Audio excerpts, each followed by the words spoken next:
Okay, hi everybody. We're going to do a little bit of work with a strap. So I realize not everybody will have a yoga strap at home. So other options are if you have like a scarf, a long one, or perhaps a belt, a long belt. If you have like a little teeny tiny waist or a little child's belt, it probably won't work as well. So something that's long that we can use with the arms. So we're going to start in a seated position. It doesn't have to be cross-legged. It can be whatever works for you. Taking your item in front of you. And so we're going to be doing some work with the shoulders, shoulder strengthening, really good with sort of aligning the shoulders where they go when we do some of our yoga postures. And so we'll just start warming up the wrists a little bit, taking a few turns with the wrists, and same thing for the shoulders. So rolling the shoulders, you can always do one at a time. Okay, so taking your item in front of you and just pulling it taut. So the arms can be straight. We're going to inhale the strap up overhead, exhale, bring it back down in front. So we're going to try to contain the belly. Breathe in, reaching up, think of lengthening the sides and some mobility in the shoulders, and bring it back down. Okay, we're going to do that one more time. You might go back a little bit further, arms out of the peripheral vision and back down.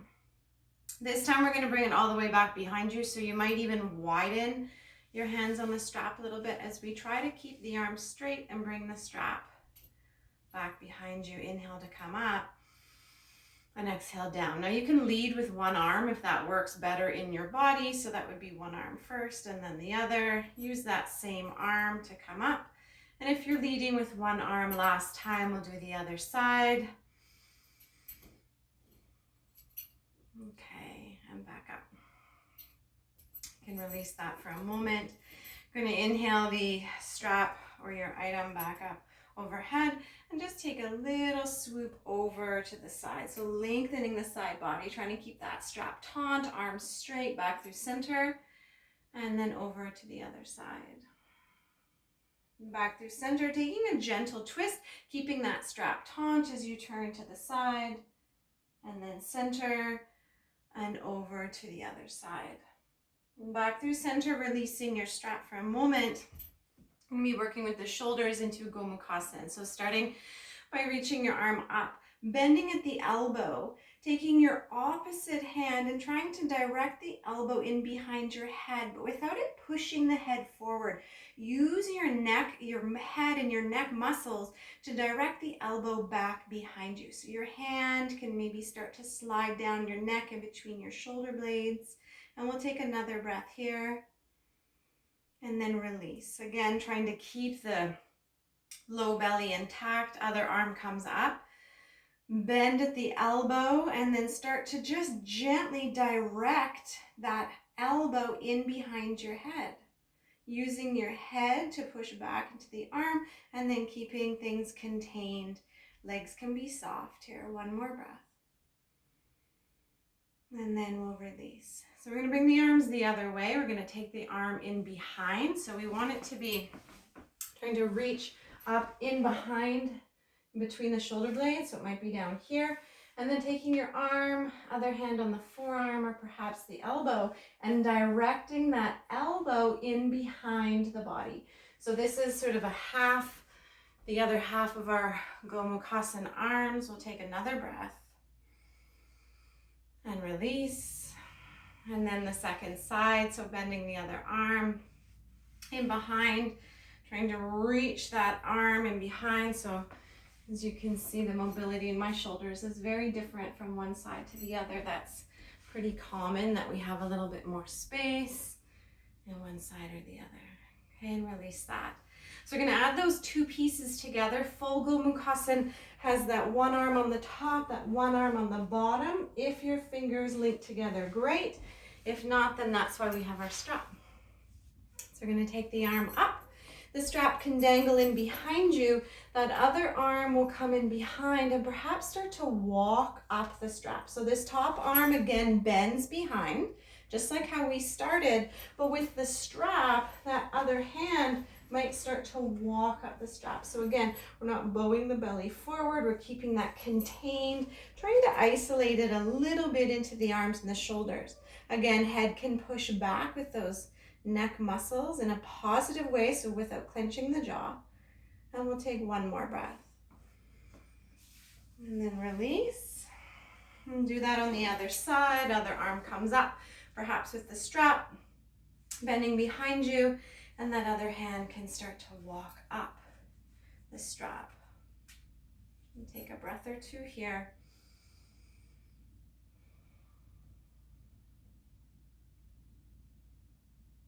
And then release. So relaxing the shoulders and the wrists.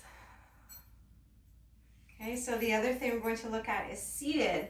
A lot of times when we come into a forward fold, the shoulders sort of crunch up around the ears. So we're actually going to use the strap to be able to keep the elbows into the sides and have the shoulders in their space on the back.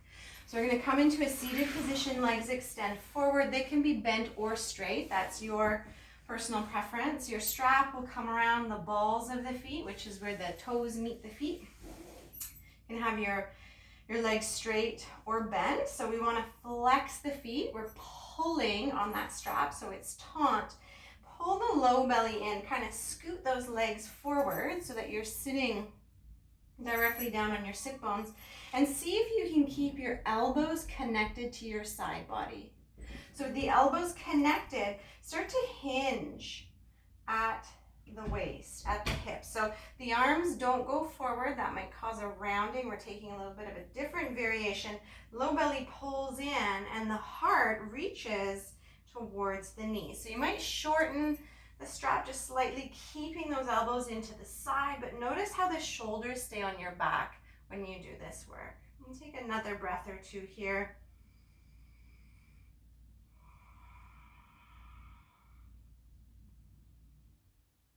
And then bringing your torso back upright.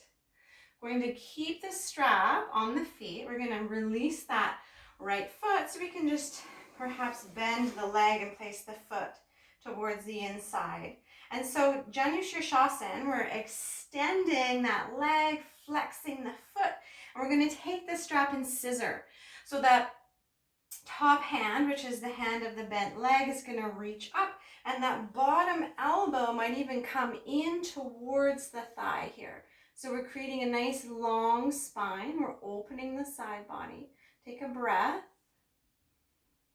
And then come back through center. So we're going to switch legs. We're just going to hook the strap on that other foot. Release. And then again, find your long spine, your long leg, and scissor the leg. So that top arm might reach overhead as that bottom elbow or arm comes to the inside of the leg. So using your strap to give you a little bit of tension for length, for breath. One more. And then coming back through center where we started. So bending the legs slightly. We're also going to look at using the strap for Navasana, which is boat pose. So there's a lot of strength. You can start with your legs bent if that works for you. Sitting up nice and tall with a slight lean back. So we want an open chest but a strong core. And you can keep your legs bent if that works for you. Or perhaps starting to straighten the legs. The other option is to walk your hands up your strap, still with a long spine. We'll stay for 3, for 2, long breath, 1 more. And then we'll release back down so you can bend or straighten your legs back to the floor. We're going to take your strap and look at doing a chaturanga or a low plank with your strap. Or your scarf, whatever you have. So taking it from about the center, we're gonna drape that over the tops of the elbows. So we want the actual strap to be where that forearm meets the elbow, so above that elbow crease, with enough space that the elbows can come to the sides of the body, like a little pterodactyl or robot. Okay, so you can either take your strap or your scarf in your hands and hold that tight. You can use this underneath the palms of your hands. If it works for you, you can tie that in a knot, or if you have a yoga strap like I do, you can just lace it together. So we want to have it tight enough that it's kind of snugging the elbows in towards the body. Okay, you still have that freedom of movement underneath the chest, okay, underneath the breast. So I have to make mine a little bit tighter here. I think I'm just going to do up my yoga strap part, which is looping. And this is really great because it can help you with your low plank. So a lot of times when we do our chaturanga, it's, you know, we go too low, or maybe the bum is sticking up. So this is a really great technique. It will catch you on the way down. So we're going to come into our plank pose. So you can do this from your knees, which is really great, so we don't fatigue doing this. From your plank pose, I'm going to come forward and then bend the elbows to lower down, and notice the strap just catches you. So this is about your low plank. You here have space to feel the shoulders on the back, to pull the belly in, and then we can come on back up. We're going to do that again about 2 more times. You can set up. So plank pose, of course you can be on your toes if that works for you. There's a shift forward, bending the elbows, lowering the chest until it catches you. Draw the shoulders back, use the legs and the core, and then when you're ready, come on back up. Let's do that one more time. And then up and release. So the other thing we're going to look at is dolphin pose. So a lot of times when we do work, strong work with the core, or we ask a lot of the shoulders, the elbows start to splay out, right? The body's trying to find a little bit more space, or perhaps how to make it a little bit easier. So we are going to keep this alignment of the elbows into the sides to keep the strength and the proper mobility of the shoulders. So dolphin is our plank pose, but we come down onto the forearms. Okay, so the strap is taut. It's not allowing the elbows to roll out. And a great way to kind of get that is to lay the forearms down, palms up. Keep the forearms down and just rotate the bones of the arms until the palms face down. Okay, so dolphin pose is where you can stay right here, walking your knees back, and we'll look at aligning the shoulders over the elbows. If it works for you, lifting the knees up, so we're looking in between the thumbs, and then perhaps hiking the hips up as you start to walk your feet towards your elbows. Okay, we'll stay here for a breath, and then come on back down. We're going to do that again. Of course, you can stay here, or coming back into dolphin pose. So if you're using your strap, holding that underneath, lifting up and walking. So if you want to add here, that would be a little tip forward, as if your nose could touch the floor. Do that 3 times. And then come on back down. We're going to do that one more time, your choice. You can stay, come into dolphin, or maybe you even lift a back leg. So really working with this space, strength of the shoulders, lots of core pulling in and up, and then you're looking forward towards the thumbs. Your version, you can stay on the knees, you can lift them, come into your dolphin, maybe you tip your nose forward, or maybe you start to lift a leg for a breath. And then come on back down and release the strap. So we can take a moment and wiggle out the wrists and the shoulders. See how your neck is doing. Straps are really great also in a yoga practice if, binding your hands behind you doesn't work, using a strap.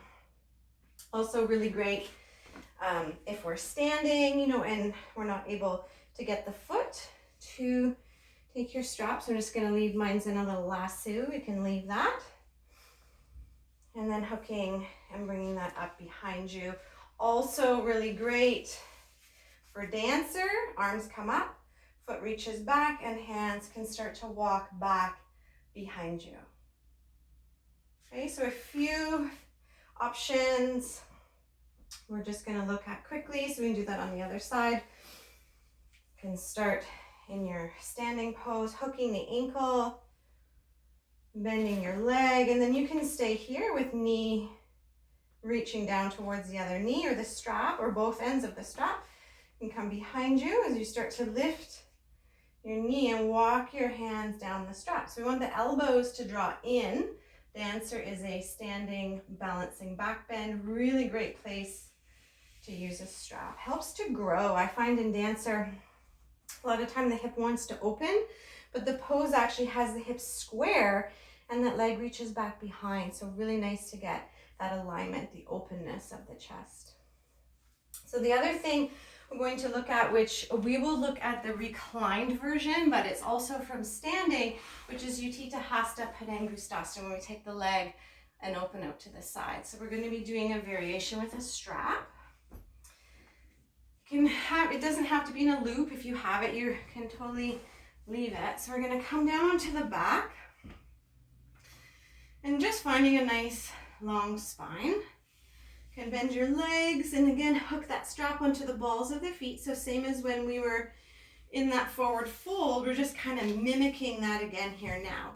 So really great idea also is to have the shoulders and the elbows down. So if that works for you, it takes attention out of the shoulders. I'm just going to start with that right foot. So the left leg can release. You can either plant your foot on the floor, maybe it straightens out. We are working with that right leg. Taking your strap just in the right hand. So again, you can use the elbow down if that works for you. And you might not have your strap, you might have your toe. And that's perfectly fine too if that's in your practice. Keeping the back down, you can sort of anchor that left side and start to come out. So you might just come a little bit. The foot might come all the way to the floor, and if you're like, meh, you're not really feeling a lot, and you have your strap, start to shorten the strap. Start to walk your hand up towards the toes, keeping it open and grounded on that left side. Let's take another breath here. And then come back through center so you can use your core strength. You can also bend your leg. You're going to switch sides. Bring the strap to the other hand. We actually want to bring that right hip as if it could go down towards the foot of the mat. And start to bring your foot across, your leg across to the left. It might come a little bit, which is going to help open up the outside, the IT band there. And it might come all the way over the body with the hip. There are different postures. You can choose what works for you. Lengthening the arm, and of course you can shorten your strap. That would be bringing the foot closer towards your shoulder. Take another breath.